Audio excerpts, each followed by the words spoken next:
बिस्मिल्लाहिर्रहमानिर्रहीम। अस्सलाम वालेकुम। कैसे हैं आप सब? उम्मीद करती हूँ सब खैरियत से होंगे। आज मैं आपके साथ शेयर करूँगी बहुत ही tasty restaurant style fried noodles की रेसिपी, जिसको आप आसानी से घर में बना सकते हैं कम बजट में और ज़्यादा क्वांटिटी में।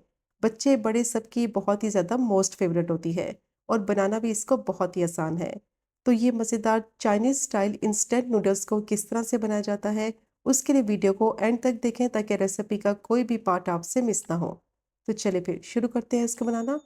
सबसे पहले नूडल्स को बॉईल करेंगे तो 1 लीटर पानी गर्म कर लिया है और जैसे ही पानी उबलने लगेगा तो इसमें इंस्टेंट वाली नूडल्स ऐड कर देंगे। 2 पैकेट मैंने इंस्टेंट नूडल्स ली हैं जो कि आसानी से आपको मिल जाएंगी, किसी भी ब्रांड की आप यूज़ कर सकते हैं।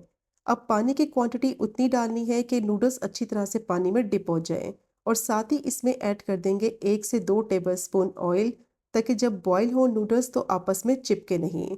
और इनको बॉईल होने देंगे मीडियम टू हाई फ्लेम पे कम से कम 2 से 3 मिनट के लिए।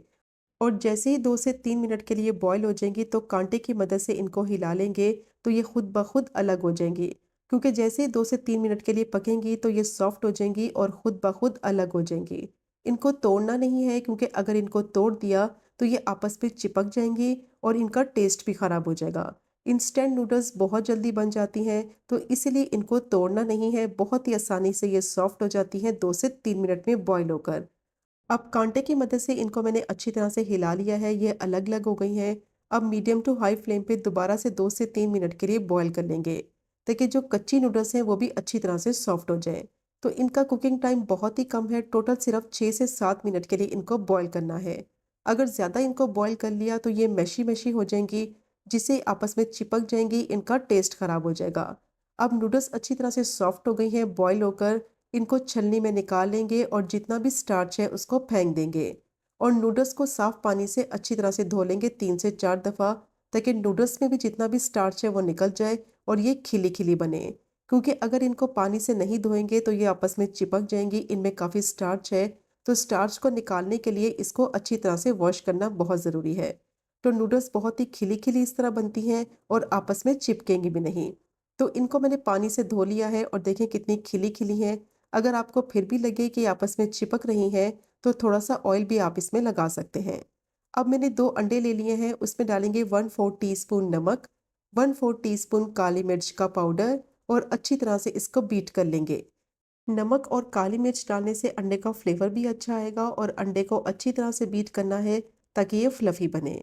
अब मैंने पैन ले लिया है, इसमें डालेंगे 2 से 3 टेबलस्पून ऑयल और पैन में ऑयल को अच्छी तरह से फैला देंगे और इसको गर्म कर लेंगे। और जो अंडा बीट करके रखा था वो इसमें डालेंगे और फ्लेम को मीडियम टू लो ही रखेंगे, ज़्यादा फ्लेम को हाई नहीं करना, वरना अंडा फ़ौरन से जल जाएगा और फ्लफी नहीं बनेगा। अब जैसे ही अंडे को डालेंगे तो थोड़ी देर के लिए इसको पकने देंगे, फ़ौरन से इसमें चम्मच नहीं लगाना, वरना अंडा जो है वो फ्लफ़ी नहीं बनेगा। जिस तरह से स्क्रैम्बल्ड एग बनाते हैं बिल्कुल उसी तरह से अंडे को बनाना है। अब इसकी एक साइड थोड़ी-सी पक गई है, इसकी साइड को पलटेंगे और दूसरी साइड से भी इसको 100% तक अच्छी तरह से कुक कर लेंगे। और जैसे ही अंडा बन जाएगा तो बस चम्मच की मदद से इस तरीके से इसको तोड़ लेंगे। ज़्यादा इसके छोटे-छोटे पीसेस नहीं करने हैं, पीसेस अंडे के थोड़े बड़े रखेंगे तो नूडल्स में बहुत ही मज़े के लगते हैं। और अंडे की क्वांटिटी आप अपने हिसाब से कम या ज़्यादा ऐड कर सकते हैं। अगर आपको ज़्यादा पसंद है तो आप इसमें 3 अंडे भी शामिल कर सकते हैं। अब अंडे को मैंने अच्छी तरह से कुक कर लिया है, इसको बड़े-बड़े पीसेस में भी मैंने काट लिया है, अब इसको साइड पे रखते हैं। अब दोबारा से पैन में डालेंगे 2 से 3 टेबलस्पून कुकिंग ऑयल और जैसे ही ऑयल गर्म हो जाएगा तो इसमें डालेंगे 1 एंड हाफ टेबलस्पून बारीक चॉप किया हुआ लहसुन और इसको भी फ्राई कर लेंगे कि इसका कच्चापन ख़त्म हो जाए, अच्छी सी खुशबू आने लगे। और लहसुन को फाइन चॉप करना है तो इसका टेस्ट बहुत अच्छा आएगा, बहुत ही मज़े का इसका फ्लेवर आएगा नूडल्स में। अब लहसुन को मैंने फ्राई कर लिया है 2 से 3 मिनट के लिए, इसका थोड़ा-सा कलर भी चेंज हो गया है और बहुत ही अच्छी खुशबू आ रही है। अब इसमें डालेंगे 100 ग्राम बोनलेस चिकन और इसको मैंने छोटे-छोटे पीसेस में काट लिया है। बिल्कुल बारीक पीसेस में चिकन को काटेंगे तो ये बहुत जल्दी कुक भी हो जाएगी और इसको पकने में ज़्यादा टाइम भी नहीं लगेगा। अब अच्छी तरह से चिकन को फ्राई करेंगे लहसुन के साथ कि इसका कच्चापन खत्म हो जाए, इसकी स्मेल खत्म हो जाए और इसमें गार्लिक का अच्छा सा फ्लेवर आ जाए। और कंटिन्यूस इसमें चम्मच चलाते हुए इसको फ्राई करेंगे तो चिकन अच्छी तरह से गल भी जाएगी, इसके छोटे छोटे पीसेस हैं और इसको गलने में ज़्यादा टाइम भी नहीं लगेगा।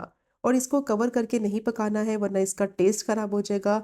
चिकन को बहुत छोटे-छोटे पीसेस में काटा है तो ये बहुत जल्दी कुक हो जाएँगे। अब इसको मैंने फ्राई कर लिया है कम से कम 3 से 4 मिनट के लिए, बहुत ही अच्छी खुशबू आ रही है।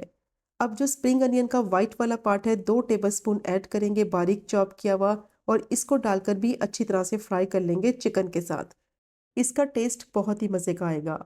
अब इसको मैंने फ्राई कर लिया है, बहुत ही अच्छी खुशबू आ रही है और चिकन भी अच्छी तरह से सॉफ्ट और टेंडर हो गई है। तो इस पॉइंट पर इसमें ऐड करेंगे बाकी की कुछ सब्जियाँ।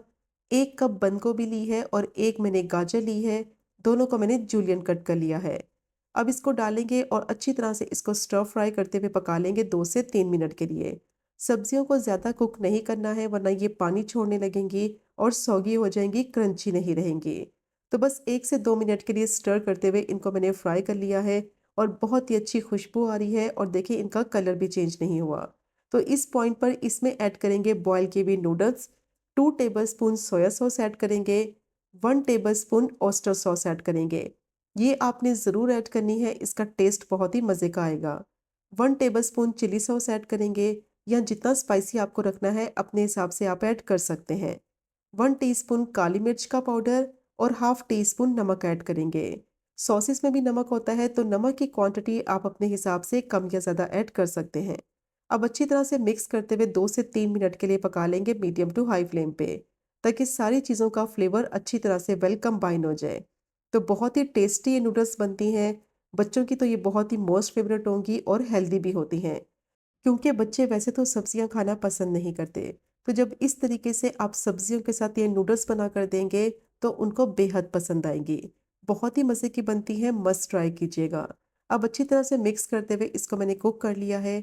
अब जो अंडा फ्राई करके रखा हुआ था वो इसमें ऐड करेंगे और 1/4 कप इसमें डालेंगे हरी प्याज, जिसको मैंने स्लाइसिस में काट लिया है। अच्छी तरह से मिक्स करेंगे और सिर्फ 1 से 2 मिनट के लिए पकाएंगे, ताकि जो इसमें हरी प्याज डाली है, अंडा डाला है, उसका फ्लेवर नूडल्स में अच्छी तरह से मिक्स हो जाए। बहुत ही टेस्टी इंस्टेंट बन जाने वाली फ्राइड नूडल्स रेडी हो गई हैं और ये इतनी मज़े की बनेंगी कि आप ये ट्राई करने के बाद बार-बार इसी रेसिपी से बनाना पसंद करेंगे। एक तो ये जल्दी भी बन जाती हैं और खाने में इनका टेस्ट बहुत ही मज़े का होता है। अब ये नूडल्स रेडी हो गई हैं, फ्लेम को बंद करेंगे और इसको सर्व करते हैं। तो ये चेक करें इसकी फाइनल लुक, कितनी परफेक्ट खिली-खिली ये नूडल्स बनी है, आपस में चिपकी भी नहीं है और इनका टेस्ट खाने में बेहतरीन और लाजवाब होता है। मस्ट ट्राई कीजिएगा ये इंस्टेंट फ्राइड नूडल्स की रेसिपी को, जो कि बनाने में बहुत ही आसान, खाने में इनका जायका बेहतरीन और लाजवाब। और अगर आपको आज की वीडियो पसंद आए, चैनल को सब्सक्राइब करें, वीडियो को लाइक करें और शेयर करें। इंशाल्लाह मिलेंगे अगले कुकिंग व्लॉग में फिर एक नई रेसिपी के साथ। तब तक मुझे अपनी ख़ास दुआ में याद रखें। अल्लाह हाफ़िज़।